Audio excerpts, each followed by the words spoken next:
अवधूत चिंतन श्री गुरुदेव दत्त।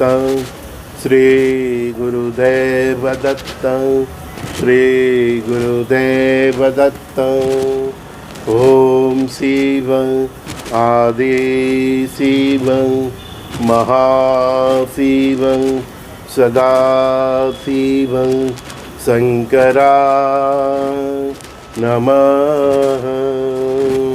ओम शिव आदि शिव महाशिव सदा शिव शंकरा नमः। ओम शिव आदि शिव महाशिव सदा शिव शंकरा नमः। अवधूत चिंतन श्री गुरुदेव दत्त। श्री गुरुदेव दत्त। श्री गुरुदेव दत्त। सखा पूछते हैं, भक्ति मार्ग का उद्देश्य क्या होना चाहिए? भक्ति मार्ग का तुम्हारा उद्देश्य कोई भी हो, परमात्मा का यही उद्देश्य है, अहंकार शून्यता। अहंकार विहीन हो जा, पाप और पुण्य से तू पर हो जा। परमात्मा का तो यही उद्देश्य है। तेरा उद्देश्य कोई भी हो, तू स्वार्थ से भी चल पड़े उसके पास, तो भी तेरे स्वार्थ को परमात्मा ने तब्दील कर दे, वही तो गुरु है, वही तो परमात्मा है। गुरु महाराज के पास भी कई स्वार्थ से आते थे, हमारे पास भी आते। तो एक छोटा बच्चा होता है जिसने अभी अभी पाठशाला जाना शुरू किया है, तो वो नित्य पाठशाला आता रहे, इसलिए कभी कभी शिक्षक भी उसको चॉकलेट बिस्किट नाश्ता देते रहते हैं। ऐसे स्वार्थ से प्रेरित होकर भी जो गुरु और परमात्मा के पास जाते हैं, तो उसके एक दो काम परमात्मा गुरु कर भी देते हैं, ताकि वो बच्चा पाठशाला नित्य आता रहे। लेकिन फिर भी वो जब भी आए स्वार्थ से ही आता है, तो परमात्मा मुंह घुमा देते कि साला इसको अभी चॉकलेट बिस्किट देने का कोई मतलब ही नहीं। परमात्मा तुमको चॉकलेट और बिस्किट इसीलिए देते हैं कि तुम नित्य पाठशाला हो, तुम्हें आगे अमृत देना। चॉकलेट बिस्किट दे के बाद में अमृत दे, वो ही परमात्मा है, वो ही गुरु है। इस संसार में तो तुमको जो चॉकलेट और बिस्किट दे दे, बाद में तुम्हारे साथ छल कर देते हैं। एक परमात्मा और गुरु ही ऐसे हैं कि छोटे छोटे चॉकलेट और छोटे छोटे बिस्किट यानी आपके छोटे छोटे कार्य इसीलिए सिद्ध कर देते हैं कि आगे आगे तुमको अमृत देना है। बहुत दयालु है परब्रह्म पिता परमात्मा और समर्थ गुरु। गुरु उसकी ही छवि होती है। गुरु की वाणी से जो पाम ले परम तत्व को, वही परम शिष्य है, वही श्रेष्ठ शिष्य है जो गुरु को पहचान ले।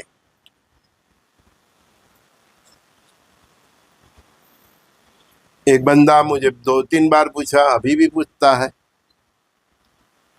कि गुरुजी महाकाल का टाइम है, मैं नित्य इतनी माला करता हूँ, तो मैं और कितनी माला करूं कि जिससे मैं महाकाल से बच जाऊं।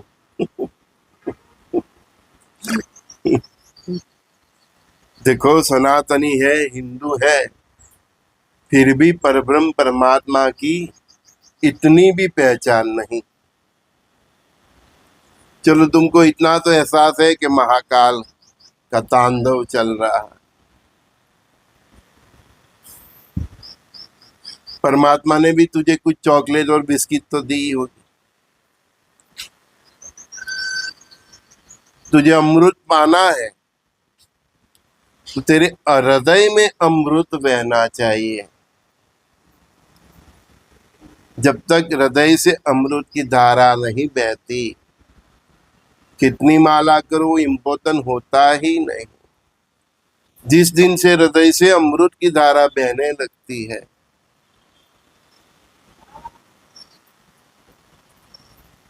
आप कितनी माला कर रहे हो, श्वासे श्वासे दत्तनाम कितना बोल रहे हो, आप गिनती ही नहीं कर पाओ। गिनती से पर होना वही तो भक्ति है। माँ अपने बेटे को बेटी को कितनी रोटी खिलाऊं ये नहीं पूछती, बेटा तुझे और रोटी चाहिए। जब तक बेटा और बेटी ना न बोल दे तब तक माँ रोटी पिरसती ही रहती, गिनती नहीं होती। उसी प्रकार परमात्मा की भक्ति में पहले तो समर्पण होना चाहिए, भाव होना चाहिए। सच्ची बात तो यही है कि आपको परब्रह्म पिता परमात्मा, उसके लिए आपके हृदय में प्रेम होना चाहिए।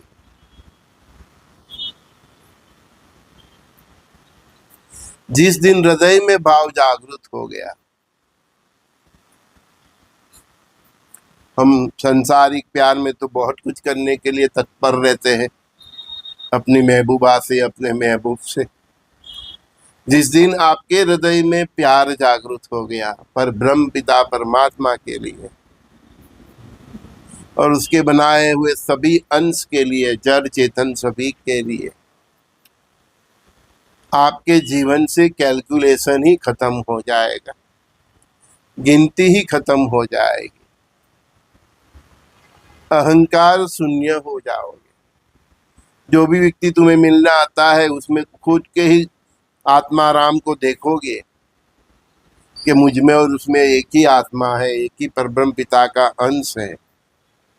सखा भाव जागृत हो जाएगा, उस दिन अहंकार शून्य हो जाएगा। और जब अहंकार शून्य हो जाता है तो परस्पर देव भाव से अपने आप नमन हो जाता है। लो कितनी अच्छी बात बता दी परमात्मा ने।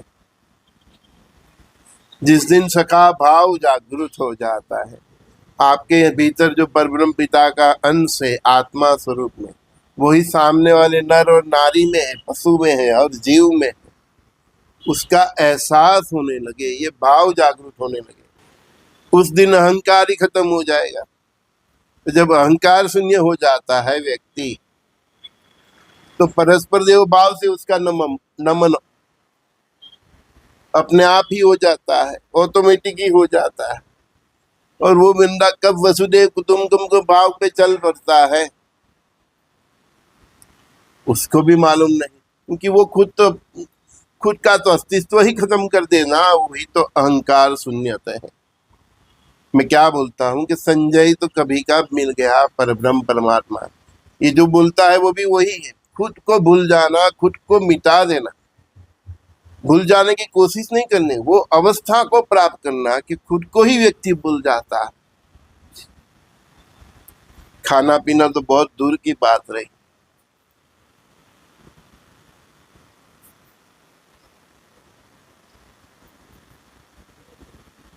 वो परम अवस्था है, अहंकार शून्यता है, निर्दोषता है, निर्मलता है, मासूमियत है।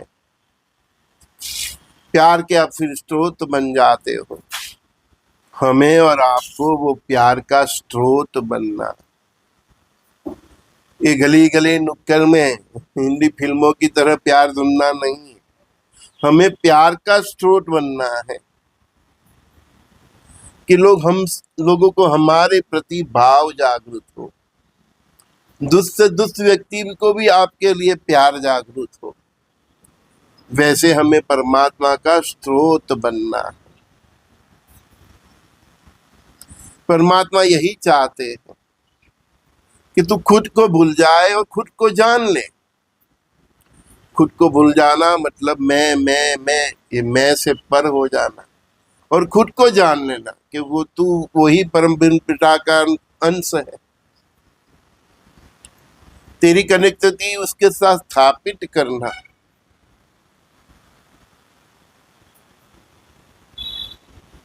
और संभाव और सरलता को प्राप्त करना,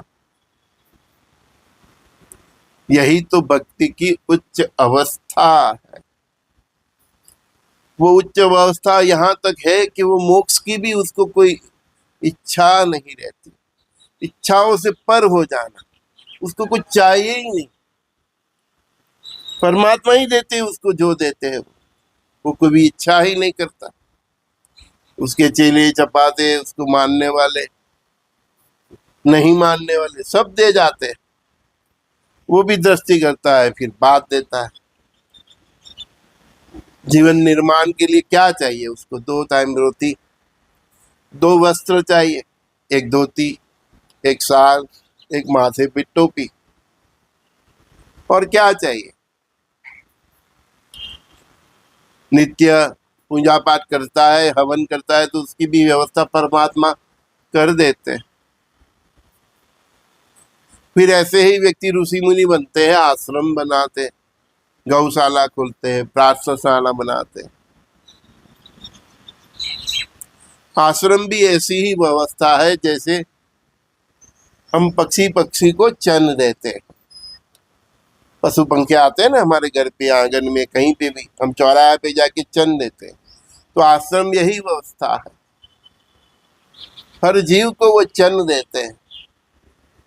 उधर लोग जाते हैं, मनुष्य जाता है, पशु जाता है, पंखी भी जाते हैं, और उसी का काम ही यही है, हर जीव को चन्न देना, प्रसाद के स्वरूप में चन्न देना, खाना देना। प्रसाद वही जो ऋषि ने, वो तपस्वी ने, वो साधु ने अपने भक्ति भाव से जो परमात्मा को अर्पण किया, वही वो अपने पास आना हर पशु पंखी मनुष्य को वही वो चन्न के स्वरूप में देते हैं। और उसकी, जिसके साथ जो आने वाला है, उसकी शुद्ध सात्विक बुद्धि हो गई है, उसका चरित्र उसने संभाल लिया है, तो उसको वो सखा भाव, परस्पर देव भाव, वसुदेव कुटुंबकम के भाव तक वो गुरु ही ले जाता है। हमारा यही नित्य प्रयत्न, और इसीलिए संजय दृष्टि ज्ञान प्रसार प्रतिष्ठान की रचना की इच्छा परमात्मा ने जागृत की है।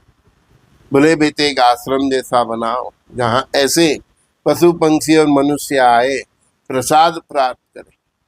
प्रसाद मतलब तन और मन, तन और मन और धन को भी पवित्र करे, वो प्रसाद होता। गुरु की वाणी, गुरु के अनुभव, गुरु ने दिए खाने के लिए जो प्रसाद देते हैं, वो जो मंत्र देते हैं, वो आपको तन और मन से पवित्र करते हैं। इसीलिए परमात्मा ने प्रसाद को परमात्मा का साक्षात दर्शन कहा। प्रसाद माने परमात्मा के साक्षात दर्शन।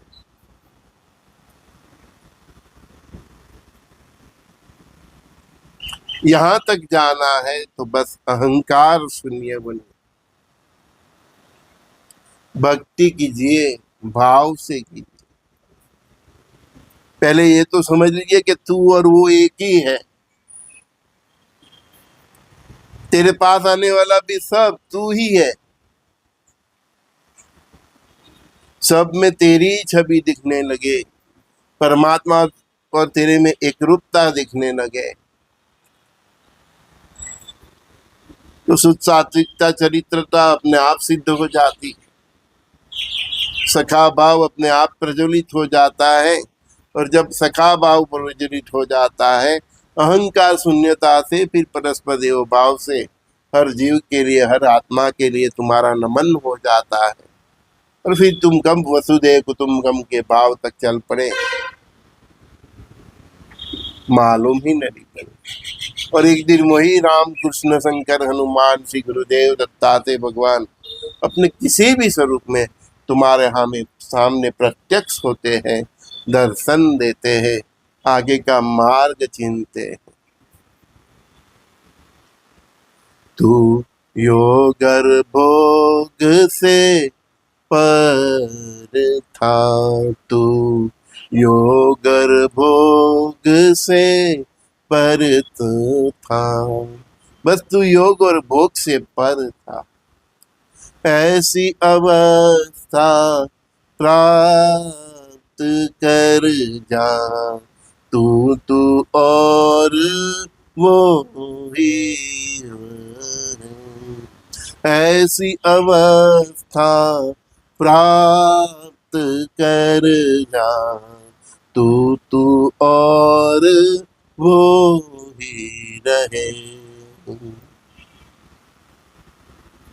बस तू योग और भोग के चक्कर से पर था। तेरे सभी चक्र अपने आप जागृत हो जाएंगे, वो ही करेंगे। चक्र में भी तो वो ही है।